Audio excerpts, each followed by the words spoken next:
Halo guys, jangan lupa like and subscribe ya. Terima kasih. Hai semuanya, halo halo halo. Assalamualaikum warahmatullahi wabarakatuh. Kembali lagi bersama saya dengan tugas selanjutnya. Saya adalah Ardin Firmanto Diaftara, mahasiswa agribisnis angkatan 2020. Maksud saya 2019. Oke. Sebelum membahas tugas kali ini, saya ingin menyebutkan NIM saya, yaitu 19.032.1100.102. Diingat-ingat ya teman-teman. Saya akan menjelaskan mengenai kurva IS dan LM terkait kebijakan moneter ekspansioner dan juga kurva IS dan LM mengenai kebijakan fiskal ekspansioner. Yang pertama, kurva IS LM kebijakan moneter ekspansioner.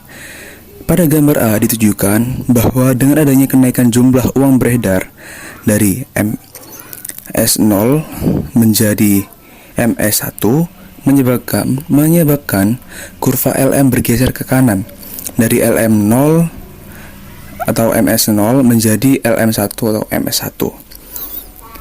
Dengan kurva IS tertentu menyebabkan kurva LM bergeser ke kanan sehingga mendorong tingkat bunga turun dan dari I0 menjadi I1, dan pendapatan Y atau output akan mengalami kenaikan dari Y0 ke Y1.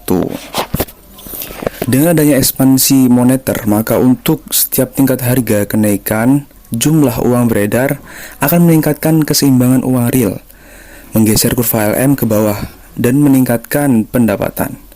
Sehingga pada gambar B dapat dilihat kenaikan jumlah uang beredar akan menggeser kurva AD ke kanan. Dalam gambar A dapat kita ketahui bahwa pada awalnya titik keseimbangan berada pada E0 dengan uang yang disuplai pemerintah sejumlah tertentu dan dengan tingkat bunga I0 dan income Y0. Pemerintah kemudian menaikkan suplai uang sehingga kurva LM0 bergeser ke kanan menjadi LM1 sehingga tingkat bunga turun menjadi I1. Penurunan tingkat bunga akibat penambahan suplai uang mengakibatkan investasi itu naik sehingga income juga naik.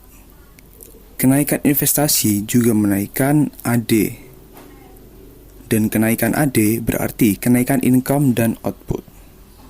Melalui kebijakan moneter ekspansioner, kita dapat mengetahui bahwa kebijakan moneter adalah tindakan pemerintah mempengaruhi situasi ekonomi makro yang dilaksanakan dengan mempengaruhi pasar uang, atau kebijakan moneter bisa juga diartikan sebagai tindakan pemerintah dalam mempengaruhi proses penciptaan dan suplai uang. Seperti itu. Itu untuk yang kurva IS dan LM mengenai kebijakan moneter ekspansioner. Kemudian kurva selanjutnya adalah kurva IS LM mengenai kebijakan fiskal ekspansioner. Bisa kita lihat pada gambar kurva yang A. Diketahui bahwa kenaikan di dalam pengeluaran pemerintah menyebabkan kurva IS bergeser ke kanan dari IS0 ke IS1, yang juga mengakibatkan pendapatan naik dan Y0 menjadi Y1, dan tingkat bunga juga mengalami kenaikan dari I0 menjadi I1. Selain dari peningkatan pengeluaran pemerintah, penurunan penerimaan pajak atau T dapat menggeser kurva IS ke kanan. Pada mulanya berada pada titik E0, kemudian pengeluaran pemerintah meningkat sebesar AD, sehingga kenaikan AD menyebabkan kurva IS bergeser ke kanan, menyebabkan income atau output dari Y0 ke Y1.